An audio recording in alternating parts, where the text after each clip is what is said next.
एक दिन आराध्या की माँ की तबीयत थोड़ी खराब हो जाती है और वह स्कूल में ही हुई थी। दोनों एक साथ फिर भी तो उस गरीब 2 टके की नौकरानी जैसे दिखने वाली आराध्या के बच्चे से दोस्ती रखती है। उसकी ड्रेस से कितनी ज्यादा बदबू आती है, कितनी ज्यादा फटी पुरानी है। तो आसमान का तारा और वो जमीन का गंदा कीड़ा, फिर भी तुम दोनों में दोस्ती कुछ जमती नहीं है। हाँ, वह मेरी कैसी चापलूसी करती है, मेरे आगे पीछे दुम हिलाकर घूमती रहती है। मैं उसे अगर रात को दिन कहूँ तो रात को दिन ही कहती है। यह समझो मेरा पर्सनल नौकर है, नौकर। हम लोगों का यही तो फायदा होता है, इन गरीबों से काम निकलवाना। नहीं नहीं, हमें तो ऐसा नहीं लगता कि वो तेरी नौकर बनकर रहती है। पूरे स्कूल को पता है वे तुम्हारी पर्सनल नौकर नहीं, तुम्हारी दोस्त है।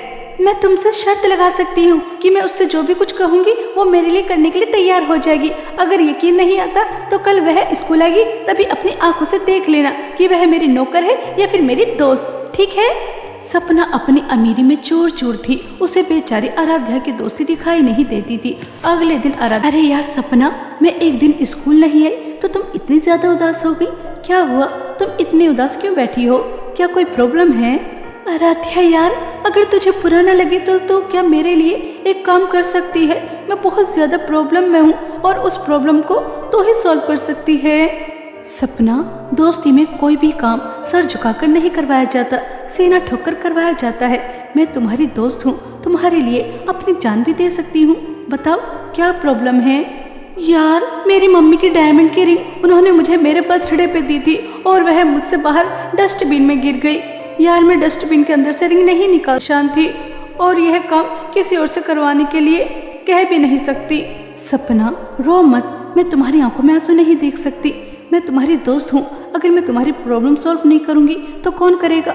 और मैं तो गरीब हूँ, कूड़े कचरे में हाथ डालती ही रहती हूँ। मैं रिंग निकाल दूंगी, तुम चिंता मत करो।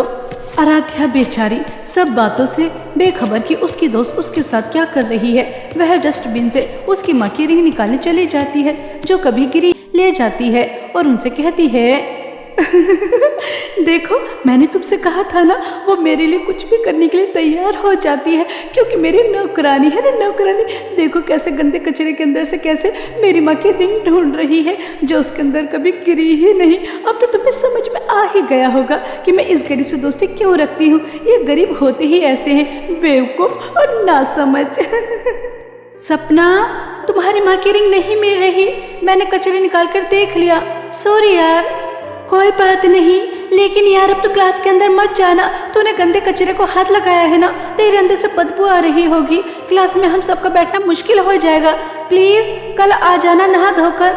मैं इतनी ज्यादा अमीर हूँ, अगर एक रिंग खो गई तो कोई बात नहीं, दूसरी खरीद लूंगी। आराध्या स्कूल के अंदर नहीं जाती और वह घर चली जाती है। ऐसे ही समय बीत रहा था। एक दिन आराध्या और सपना स्कूल जा रही थी कि तभी एक बूढ़ी औरत एक पेड़ के नीचे बैठी रो रही थी।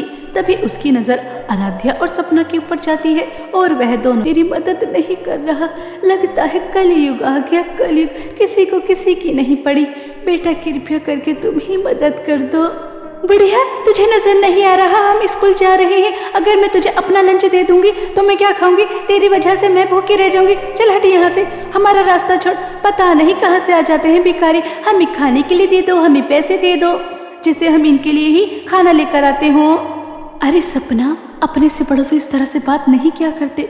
देखो तो इनकी हालत कितनी ज्यादा बुरी है, कितनी भूखी लग रही है। अगर तुम इन्हें कुछ नहीं देना तो मत दो। अम्मा जी, मेरे पास आपको देने के लिए कुछ ज्यादा नहीं है, मैं बहुत ज्यादा गरीब हूँ, लेकिन हाँ, एक रोटी जो। खुश रहो बेटा, इस बुढ़िया की दुआएं हमेशा तुम्हारे साथ हैं। वह बूढ़ी औरत आराध्या को बहुत सारी दुआएं देकर वहाँ से चली जाती है। कुछ दूर चलने के बाद सपना आराध्या से कहती है, तू हमेशा बेवकूफ की बेवकूफी रहेगी। तुझे क्या जरूरत है उस बुढ़िया की मदद करने की? इनका तो रोज का काम होता है। अब तू क्या खाएगी? तुझे तो रोज सिर्फ एक ही रोटी मिलती है। अब देख, उस बुढ़िया की मदद करने की वजह से तुझे पूरे दिन भूखा रहना पड़ेगा। सपना, यही फर्क होता है अमीर और गरीब में।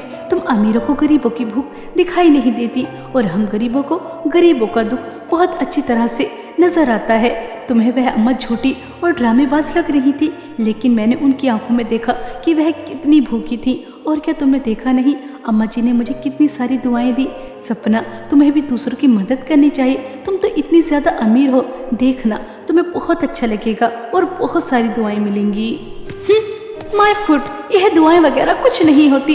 मैं तुझे हमेशा से देखती आ रही हूँ कि तू लोगों की कितनी मदद करती रहती है, लेकिन आज तक तुझे मिला क्या है? तो तू वैसी की वैसी है, गरीब की गरीब। और एक मुझे देख, आज तक मैंने किसी की मदद नहीं की, 1 रुपया किसी को नहीं दिया, लेकिन फिर भी अमीर की अमीर हूँ। किसी की मदद करने से कुछ नहीं होता, बल्कि हमारे पास जो भी कुछ होता है वो खत्म हो जाता है। जैसे तेरे पास 1 रोटी थी, वो भी उस बुढ़िया के पास चली गई। आराध्या सपना को समझाने की कोशिश करती है, लेकिन सपना को तो अपने अमीर होने पर घमंड ही बहुत ज्यादा था। गरीबों की तरह आ जाओ। सपना, हमारे पास तो ब्रांडेड कपड़े हैं, मेकअप भी है, हमसे तो जो बोलेगी हम वो पहनकर आ जाएंगे। लेकिन इस गरीब आराध्या की बच्ची का क्या करेगी, जिसके पास स्कूल यूनिफॉर्म भी अच्छी नहीं है। यह तो तेरे मम्मी पापा की एनिवर्सरी में ग्रहण लगा देगी अपनी गरीबी से। अरे हाँ यार, यह तो मैं भूल ही गई। आराध्या, कल तो मेरे मम्मी पापा की एनिवर्सरी में मत आना, क्योंकि वहाँ पर बड़े बड़े लोग आएंगे, अमीर अमीर लोग आएंगे, क्योंकि वह पार्टी अमीरों के लिए है ना, गरीबों के लिए नहीं। इसलिए तू मत आना, क्योंकि तेरे पास तो कोई अच्छा सूट भी नहीं होगा। तेरी वजह से मेरी बहुत इंसल्ट होगी। सब कहेंगे कि मैंने कैसे गरीब को अपने दोस्त बना रखा है, क्योंकि मैं तो बहुत ज्यादा अमीर हूँ ना। सपना, यह तुम क्या कह रही हो? तुम तो हमेशा से जानती हो कि मैं गरीब हूँ, और दोस्ती कपड़े देखकर, स्टेटस देखकर नहीं होती, दिल से होती है। ठीक है, मैं तुम्हारे मम्मी पापा की एनिवर्सरी में नहीं आऊंगी, अगर मेरी वजह से तुम्हारी इंसल्ट होती है तो। ऐसा कहकर आराध्या आंखों में आंसू लेकर वहां से जाने लगती है। तभी सपना और उसकी दोस्त आपस में बातें करने लगती हैं, और वह पिछली बातें भी करती हैं, जब सपना ने झूठ बोलकर आराध्या को डस्टबिन के अंदर अपनी माँ की रिंग ढूंढने के लिए भेजा था। यह सुनकर आराध्या के पैरों तले जमीन खिसक जाती है, और वह सपना के पास जाती है, उसे जोर से थप्पड़ मारती है और कहती है, सपना, तुमने मुझे अपनी नौकरानी बनाकर अपने साथ रखा था। मैं तो तुम्हें अपनी दोस्त मानती थी, और उस दिन भी तुमने मुझसे झूठ बोला था। मैंने सोचा तुम्हारी माँ की रिंग है, माँ की निशानी है, इसलिए मैं डस्टबिन के अंदर तुम्हारी माँ की रिंग ढूंढ रही थी, और मुझे रात को नींद भी नहीं है। बस यही सोचती रही, पता नहीं उसकी माँ की रिंग उसे मिलेगी भी या नहीं। और यह सब तुमने अपने दोस्तों को मुझे नीचा दिखाने के लिए किया था। तुम जैसे दोस्त से तो अच्छा है कि मेरी कोई दोस्त हो ही ना। आज से तुम्हारा मेरा कोई रिश्ता नाता नहीं, कोई दोस्ती नहीं। ऐसा कहकर आराध्या वहां से चली जाती है, और वह एक जगह बैठकर बहुत रोती है। पूरा समझती थी, लगता है गरीबों का इस दुनिया में कोई नहीं, गरीब लोगों को जीने का कोई हक नहीं। अगर आप अमीर हो तो लोग आपसे दोस्ती करते हैं, आपको अपने स्टेटस का समझते हैं। अगर आप गरीब हो तो वह आपको गंदी नाली का कीड़ा समझते हैं, और उससे ज्यादा कुछ नहीं। ऐसा सोच सोचकर आराध्या बहुत रो रही थी, और वह अपने आंसू साफ कर कर, अपने दिल का बोझ कम कर कर अपने घर जाने लगती है कि तभी रास्ते में आराध्या को चमचमाते हुए सोने और चांदी के 2 सूट नजर आते हैं, जिन्हें देखकर वह चौंक जाती है। अरे, इस घने जंगल में यह सोने और चांदी के चमचमाते हुए सूट किसके? हाँ, यही ठीक रहेगा। आराध्या ऐसा सोच रही थी कि तभी जादुई सोने और चांदी के सूट से आवाज आती है, हम कोई मामूली सूट नहीं है, हम जादुई सोने और चांदी के सूट हैं। अगर तुम जादुई सोने का सूट पहनती हो तो तुम्हारे सामने सोना ही सोना आ जाएगा, इतना सोना कि तुम जिंदगी भर खुले हाथों से उड़ाओगी तभी वह खत्म नहीं होगा, और तुम अपनी माँ के साथ एक ऐशो आराम वाली जिंदगी व्यतीत कर सकती हो। चलो जल्दी से मुझे पहन लो और बहुत सारी धन दौलत हासिल करो। मैं भी जादुई चांदी का सूट हूँ, लेकिन मुझे पहनने के बाद तुम्हें धन दौलत नहीं मिलेगी। हम दोनों जादुई सोने और चांदी के सूट को जिस जादूगरनी ने बनाया उसकी जान खतरे में है। अगर समय रहते उन्हें नहीं बचाया गया तो वह मर जाएंगी, और अगर तुम मुझे पहन लेती हो तो तुम्हारे अंदर इतनी शक्ति आ जाएगी कि तुम किसी भी चुड़ैल को, किसी भी बुरी शक्ति का सामना कर सकती हो। लेकिन तुम्हें हम दोनों में से एक ही सूट को पहनना होगा। अब तुम्हारे हाथ में है कि तुम किसी की जान बचाना चाहती हो या फिर धन दौलत लेकर अपनी माँ के साथ हंसी खुशी जीवन व्यतीत करना चाहती हो। मुझे मेरी माँ ने हमेशा समझाया है कि परेशान मजबूर लोगों की मदद करनी चाहिए, यह सब पुण्य का काम है, और पुण्य से बढ़कर कोई धन दौलत नहीं होती। इसलिए मैं तुम्हारी जादूगरनी की जान बचाऊंगी और पुण्य कमाऊंगी। मुझे धन दौलत नहीं चाहिए, मैं मेरी माँ के साथ गरीबी में भी खुश हूँ। मुझे धन दौलत का लालच नहीं करना। आराध्या, तुम बहुत अच्छी हो, तुम्हारे अंदर बिल्कुल भी लालच नहीं है। हम तो बस तुम्हारी परीक्षा ले रहे थे और तुम हमारी परीक्षा में पास हो गई। अब तुम्हें हमेशा मेरे जादुई चांदी के सूट से धन दौलत मिलती रहेगी। जादुई चांदी के सूट की बातें सुनकर आराध्या बहुत ज्यादा खुश होती है और वह घर आकर अपनी माँ को सब बताती है और अब दोनों माँ बेटी एक महल जैसे घर में रहने लगती हैं और अपने साथ साथ और भी गरीब लोगों की मदद करती हैं।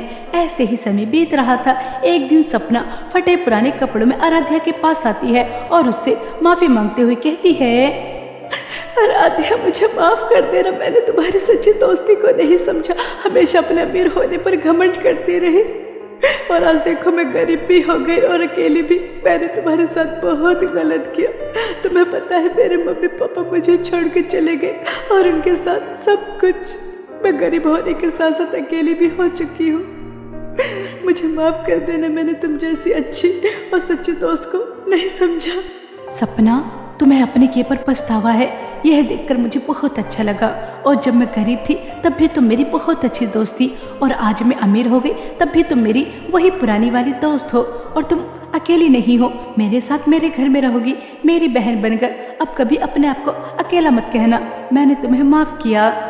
आराध्या अपना बड़ा दिल कर सपना को माफ कर देती है और अब दोनों दोस्त एक छत के नीचे बहन की तरह हंसी खुशी अपना जीवन व्यतीत करती हैं और अब सपना भी